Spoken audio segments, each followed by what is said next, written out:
Diego, pasado. Vale, lo importante, bueno, ¿qué es una fasciosis? ¿Vale? Porque está el término de fascitis, que últimamente ya la finalización itis se ha dejado de utilizar totalmente, porque se ha visto que solamente la itis aparece en los primeros días de una lesión, ¿no? 5 primeros días, una semana, luego se pasa a un proceso agudo, incluso crónico. Al final no es más que una degeneración de la aponeurosis plantar. Lo que sucede es que se produce una desalineación de las fibras de la fascia y hay como una micro rotura de esas fibras. Para el tema de la fasciosis hay siempre unos factores predisponentes, ¿no? Obesidad, procesos reumáticos, la alimentación es importante, toxicidad metabólica, como en todo, ¿no? Quiero hablaros un detalle de fasciosis bilateral porque cada vez me encuentro muchas más. Esto es una imagen bastante visual de lo que es a nivel de reflexología podal, ¿no? ¿Qué zonas conectan con diferentes sitios y órganos, ¿no? Y como vemos, esta zona de inserción de la fascia justo en el calcáneo, ¿no? en el polón calcáneo, coincide con el intestino delgado. Entonces yo, ya que me encuentro pacientes que vienen preguntando, bueno, me vienen diciendo que tienen fascitis, una más que en otro, pero tienen los dos, directamente pregunto cómo va al baño, cómo son sus digestiones o si tienen problemas emocionales que repercutan a un nivel más visceral, ¿no? Y cada día, bueno, es una tontería, pero cada día me encuentro más, ¿no? Vale. ¿Qué es lo que pasa en esa fascia? Normalmente lo que suele haber es un sobreestiramiento de esa fascia que provoca una microrotura, un daño tisular. El cuerpo automáticamente a ese daño, como en todos los procesos, inflamación local en el sitio para intentar regenerar.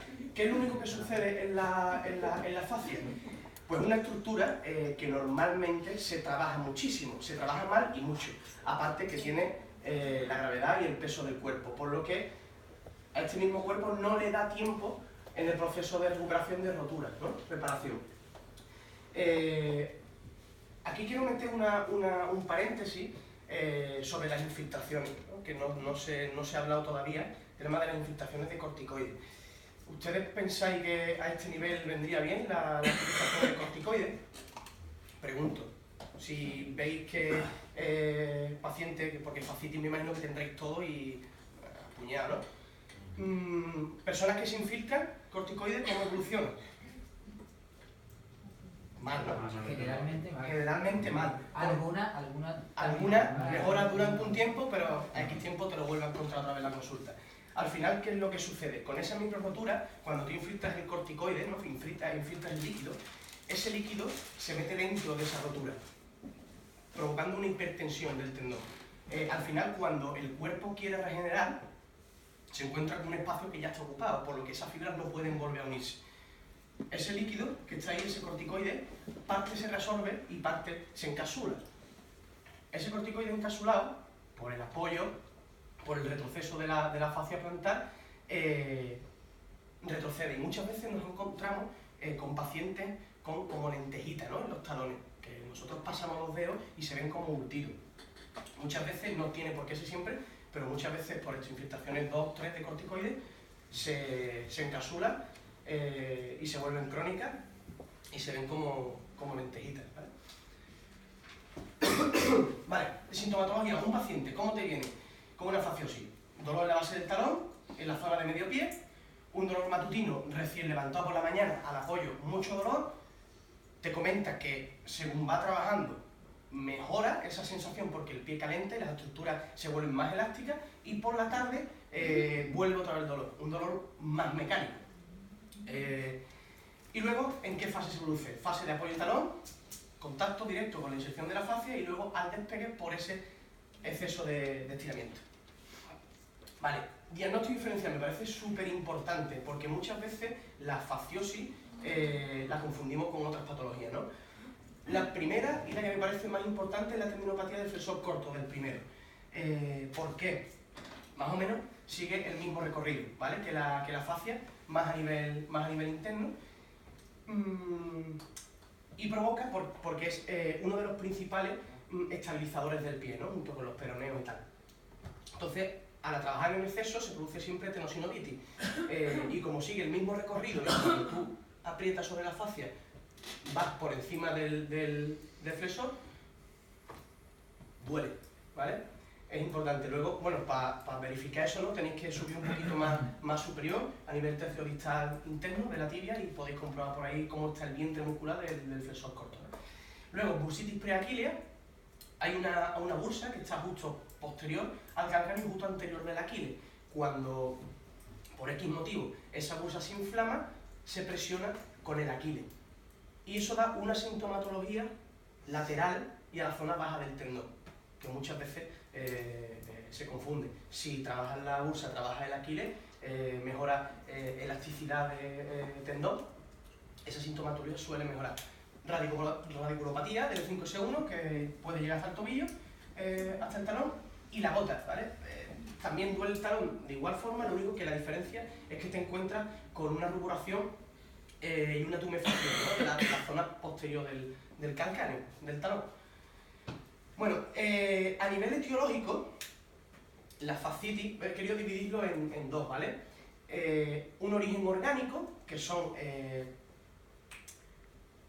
alteración real del tejido, son patologías traumáticas, reumáticas, genéticas, quirúrgicas, lo que producen un daño real de ese tejido, también de impacto, y una etiología, un origen funcional, ¿vale? Que son disfunciones compensatorias de carácter reversible. Como hemos estado hablando, todo el tema de las compensaciones, al final en cada zona se provoca un mal apoyo, una mala alineación de las rodillas, torsiones de pelvis y tal, ¿no?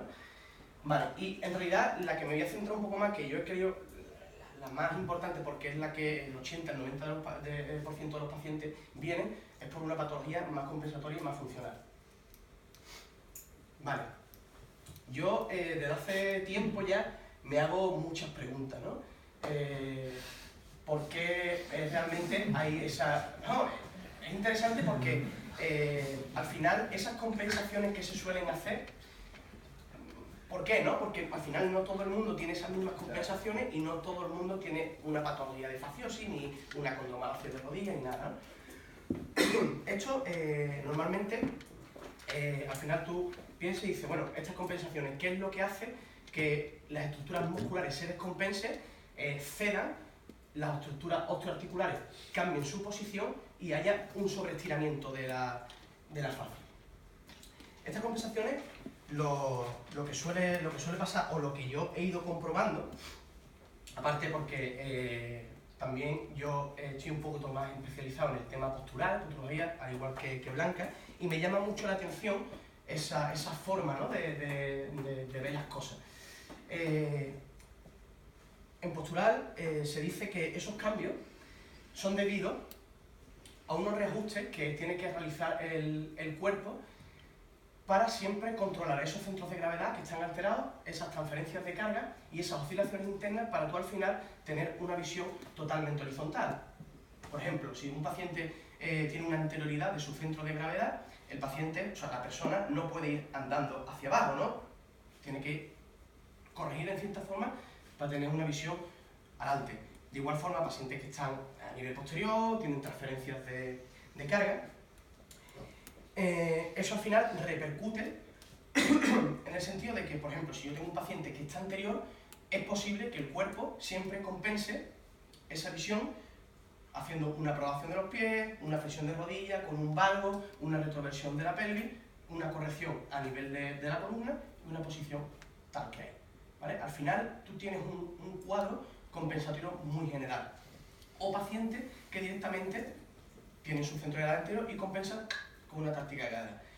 ¿Qué es lo que suele pasar con esto? Que al final todas las estructuras se van sobrecargando porque o no son adecuadas para trabajar eso, o se sobrecargan, ¿no? Vale. Dime un poquito. ¿Qué es lo que suele pasar? A nivel central, nosotros tenemos una serie de receptores a través de los cuales entra información en el cuerpo, ¿vale? Tenemos una entrada, son receptores sensoriales, esa información de estímulo se procesa y se integra a nivel del sistema nervioso central y luego eso provoca una salida a nivel de usos neuromusculares que son los que al final controlan toda nuestra base, ¿no?, de equilibrio y de estabilidad. Cuando hay un problema en esa entrada, una mala integración de esos estímulos o una mala salida a nivel neuromuscular, provocamos un desequilibrio y una compensación. Esta es una imagen bastante visual de las compensaciones, de una de las compensaciones que se suele hacer, ¿no? Típico cuadro de pronación de antepié, o sea, del pie, rotación externa tibia, valgo, la otra pierna totalmente lo contrario, torsión de cadera, pierna más alta que otra, cadera, y al final compensa, ¿no?, con escoliosis. Vale. ¿Por qué he metido el tema? Dale. Hay muchos más sistemas, ¿no?, que se encargan de recibir esa información. Lo más importante que a mí me parecen para lo que es la fascitis, sistema podal, son esos tres: sistema visual y proprioceptivo. ¿Por qué el sistema podal? Al final el cuerpo lo que hace es trabajar como un péndulo invertido. Tenemos una base de sustentación fija y el cuerpo oscila en función a esa base. ¿Por qué es la más importante? Porque la piel es el órgano que mayor número de receptores tiene que cualquier otro tipo de órgano. El sistema visual, la retina es donde se produce o donde se trabaja el sistema periférico y el sistema central. ¿Por qué digo esto? Porque no tienen aparentemente ninguna conexión a nivel de cadenas musculares, pero sí a nivel posicional. Esa visión periférica se traduce a movimientos antero-posteriores a nivel de la talocular, a nivel de trioperonea astralina. Por eso es importante esto. Y luego esa visión central trabaja con los movimientos laterales, que al final se ven traducidos en asa, ¿vale?, en su astralina. Entonces siempre es importantísimo, cuando tú tengas un pie con una fasciosis, en este caso, siempre mirar por si hay algún bloqueo o algún fallo en el movimiento que pueda repercutir a una mala posición de ese pie o al pie contrario. Y el sistema propioceptivo, al final es el que trabaja, ¿no?, con las compensaciones. Dividirlo en dos: musculatura fásica, que es la musculatura intrínseca, involuntaria, que se encarga realmente del control motor, y luego esa es una musculatura que es muy poco fatigable y muy resistente. Se encarga de trabajar cuando nosotros no la solicitamos. Y la musculatura tónica es totalmente lo contrario: musculatura superficial, grande, amplia, voluntaria, que es muy fatigable y poco resistente. Y la solicitamos solamente cuando nosotros queremos, a la hora de andar, saltar, correr. ¿Qué es lo que pasa aquí? La historia está en que normalmente suele haber fallos a nivel de esos centros de equilibrio, y la musculatura fásica, tanto en el pie como en otro sitio, ¿no?, pero en este caso en el pie, está hipotónica o no se trabaja. ¿Eso qué es lo que hace? Que cuando tú pierdes ese control de situación a nivel podal, hay otra musculatura que tiene que trabajar por ese control, que no está preparada para ello, que es la musculatura tónica. Por eso siempre nos encontramos en patologías inferiores sobrecargas de sóleo, sobrecargas de tibial posterior, tibial anterior, peroneo. Entonces es por eso, porque esa musculatura voluntaria, tónica, no está preparada para soportar una carga constante de trabajo sin que nosotros podamos solicitarla. ¿Cuántos pacientes os encontráis con sobrecargas de gemelo, de sóleo, fascia, que lo tratáis, mejora un día, al siguiente día, tío, es que me encuentro, me sobrecarga otra vez, lo vuelves a tratar, vuelve al siguiente día? Si fuese una sobrecarga mecánica, son 2 o 3 sesiones, va rodado. El problema está cuando esa sobrecarga es constante. Mucha gente pregunta, no tiene sentido, ¿no? Vale.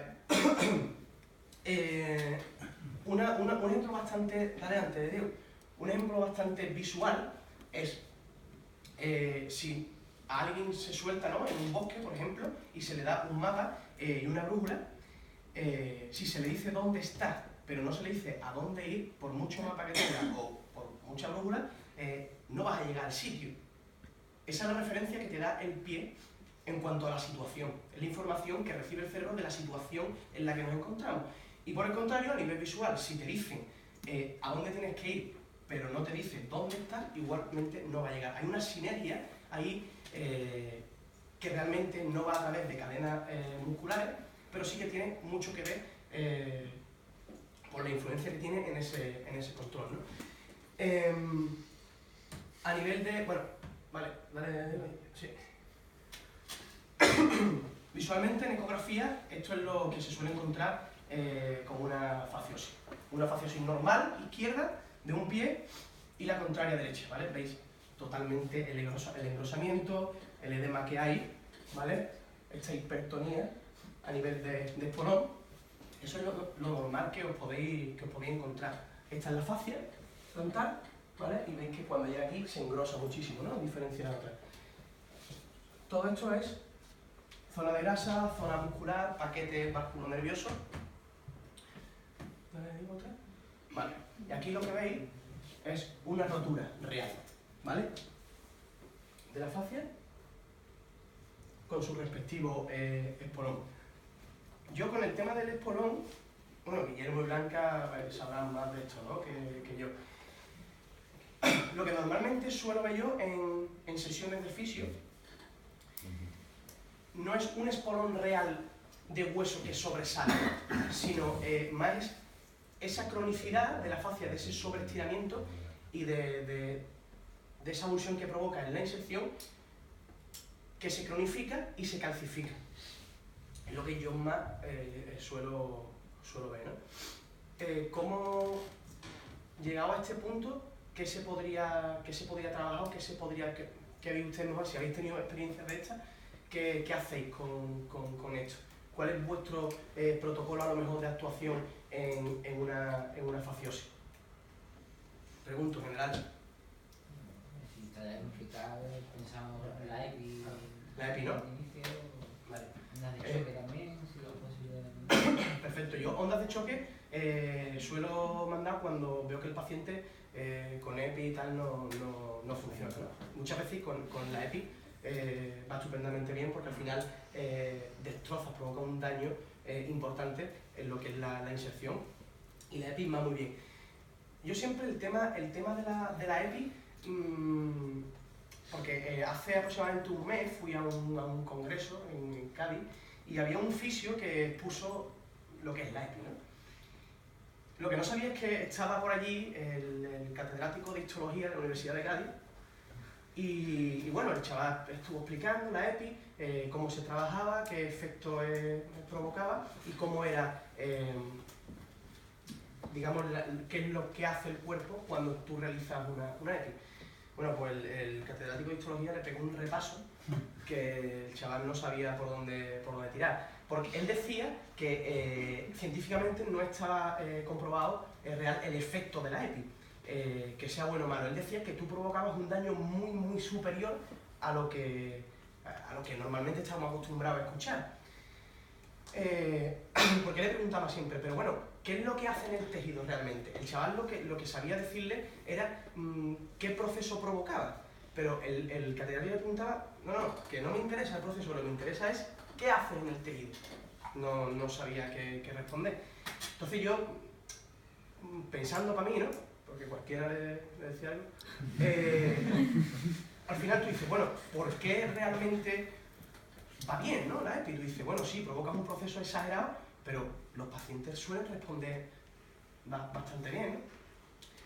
Eso es una cosa que, bueno, de momento está ahí. Hay algunos que dicen que es fatal, otros dicen que va muy bien. A mí personalmente me va muy bien siempre y cuando utilizo unos protocolos. Yo suelo, por ejemplo, personalmente, la EPI, trabajarla siempre con el mínimo de intensidad posible. No subo más de 2 mA con la EPI antigua, no subo más de 2, y siempre lo hago un día, la siguiente a la semana, la tercera la hago a las 2 semanas la segunda, y la última, son 4, la hago a la tercera semana de la tercera.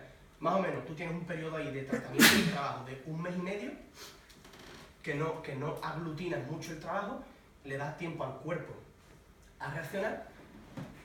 Y yo, como hace 4, luego suelo esperar un poco, ¿vale? Un par de meses por ahí, porque si no, lo que te puede pasar, que pasa muchas veces, que crees una hiperregeneración, un exceso de regeneración que provoca fibrosis y calcificación y tal. Pero bueno, esto es un tema interesante porque hay muchos que dicen que no es bueno y a otros pues nos va bastante bien. Vale, saliendo de la... Bueno, esto es una imagen, está un poco borrosa, pero esto es cuando tú pones el Doppler, ¿no? en el ecógrafo. Estos son neovasos, ¿vale? Neovascularizaciones. Siempre salen, bueno, a nivel de tendinopatía, lo normal es que sean avasculares, no tienen vascularización, por lo que no deberían de salir estos capilares. Cuando salen es porque están en un estado, el tendón, bastante crónico. Y nada, solamente era para que lo vierais. A nivel de terapia manual, ¿qué soléis hacer con una EPI? Con una fasciosis. ¿Qué soléis trabajar? ¿Fascia? ¿A tope? ¿Sóleo? ¿Gastronemio? Vale. Importante. La fascia realmente es un soporte de lo que es todo el paquete vasculonervioso del pie. Si nosotros le damos mucha caña a la fascia, lo que hacemos es irritar siempre lo que hay por encima. Por eso el paciente, cuando tú le metes los dedos fuertes, al día siguiente viene destrozado, te dice, no, es que ayer no pude ni andar, me dolió muchísimo. Yo siempre trabajo a nivel de compartimento interno del pie, con la técnica que queráis, ¿no? Yo utilizo miofacial a ese nivel, cada uno pero la cuestión es liberar todo ese flujo que va hacia la planta del pie, ¿no? Siempre irrigar, porque es una zona que, aparte de que está muy abajo a nivel vascular, ya te digo, suele tener poca vascularización, aparte por la compresión que puede tener a nivel interno, ¿no? Cuando hace el cambio, ¿no? de apoyo de fuera a adentro, suele comprimirse mucho esa zona. Eso es importantísimo. Importante para mí no trabajarla demasiado, lo que es la fascia en general, y lo que sí me parece genial es trabajar esa musculatura intrínseca del pie, que en la mayoría está hipotónica. ¿Cómo se hace eso? Yo la trabajo siempre en plano estable. Muchas veces yo veo trabajando demasiado con BOSU, sobre todo a los inicios de los tratamientos, trabajando con BOSU, plataformas inestables. ¿Por qué se suele hacer eso? ¿Cuál es la explicación que se podría dar para que se trabaje tanto a nivel de plataforma inestable? Pregunto, ¿soléis trabajar con pie mucho en plataformas inestables y eso? Yo trabajo bastante poco. ¿Por qué? Porque siempre que tú le metes amortiguación a una zona, mucha amortiguación, al final lo que inhibes son esos captores de posición. Es como si tú te pones una venda en los ojos y no ves lo que hay detrás. Pues eso, en el pie pasa exactamente lo mismo. Si tú creas un desequilibrio importante, donde no tengas una buena recepción de estímulo, al final no estás trabajando nada con el pie. Esos cambios de equilibrio vas a trabajar con rodillas, con cadera, con columna. Por eso yo siempre intento trabajar lo más estable posible, para trabajar a nivel neurosensorial y de sistema nervioso. Al final lo que tenemos que intentar es integrar esas partes blandas y esas articulaciones dentro de un sistema que ha salido por una lesión. Es como un circuito, ¿vale? No sé, en principio, si alguno tiene alguna cosilla que quiera preguntar o lo que sea. Que te quería preguntar porque, bueno, como tú sabes cuando trabajas conmigo, yo utilizo muchas veces zapatillas Five Finger, minimalistas. Por ejemplo, eso sería un trabajo propioceptivo a nivel estable, porque yo trabajo con ellas algunas veces, o entreno en el gimnasio cuando hago piernas sin geometría. ¿Qué opinas tú de eso? Genial. Tanto posturalmente como biomecánicamente, hay muchos estudios que dicen que los beneficios son mucho mayores que las contraindicaciones. ¿Qué es lo único que pasa? Que tenemos tantísimos años de adaptación a un zapato amortiguado, que el pie y el cuerpo se ha acostumbrado a llevar eso. Ahora, el cambio, volver a readaptarnos, a pisar sobre plano, lo que te da es muchos problemas. Hay gente que se adapta bastante rápido, hay gente que se adapta mucho más tarde, hay gente incluso que ni llega a adaptarse. Por eso aparecen muchas lesiones. Pero yo, para mi punto de vista es por eso. A más estabilidad, más contacto, mucha más recepción y mucho más control a nivel global, bajo mi forma de verlo. Para ello en el mercado hay muchos tipos de zapatillas minimalistas con diferentes drops y se puede adaptar a cada persona según sus necesidades. Exacto. Puedes hacer una progresión. Correcto. Zapatillas. La progresión ahí. No vale para todo el mundo. O sea, una persona que no le han dejado caminar descalzo de pequeño, que le han puesto los zapatos constantemente, se va a adaptar muy difícilmente. No es lo mismo porque el desarrollo neuropsicológico de un niño tiene mucho que ver, pues, si lo dejas o no lo dejas andar descalzo, si lo dejas o no lo dejas rectar, y eso determina mucho cómo te vas a adaptar luego a, pues en este caso, a ese tipo de zapatos, ¿no? O sea que muchas veces a lo mejor es interesante practicarlo en casa, no ponerte una fine finger si no has caminado descalzo en tu vida, Claro. porque es que tienes el pie que no se va a adaptar a esa situación. Hay que entrenarlo, chaval. Al final es todo entrenarlo porque volvemos a otra readaptación diferente. Tenemos que... Sí que me quedo con Paco en una idea. A mí no me gusta nada tocar la fascia, ni me gustan los tratamientos indirectos. Porque además muchas veces nos ha pasado que viene gente, no necesariamente de la clínica, sino que lo están tratando en otro sitio y le meten los dedos a la fascia, pues te lo dejarás, es que eso no, que no es músculo, que eso no se va a relajar tan fácilmente. Trabajen directamente, flexor corto, sóleo, gemelos, tibia posterior, peroneos, hay muchas formas indirectas, porque directamente muchas veces crea más problema que beneficio. Yo recuerdo la fascitis una de las fascitis más rebeldes del tratamiento, y es que el paciente había visto como el fisio le metía los dedos a la fascia. Entonces, claro, entonces él lo que hacía es que en casa se hacía un ello.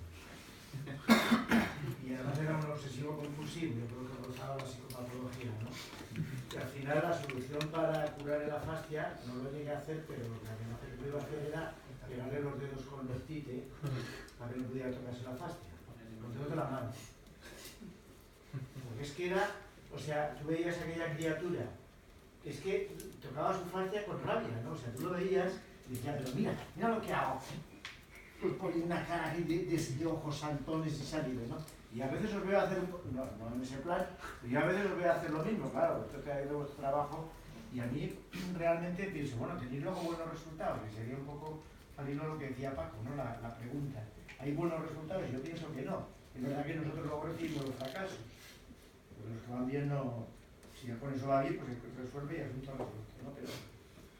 Pero yo sí que estoy, tanto con lo que dice Blanca como lo que plantea Paco, que es que la fascia es un material muy jodido, que es que no está vascularizado y que está sometido a sobretensiones y que sí, lo que hace, los rosarios estos que tú comentas, pueden ser de la EPI, pueden ser de los corticoides, es que no hace falta.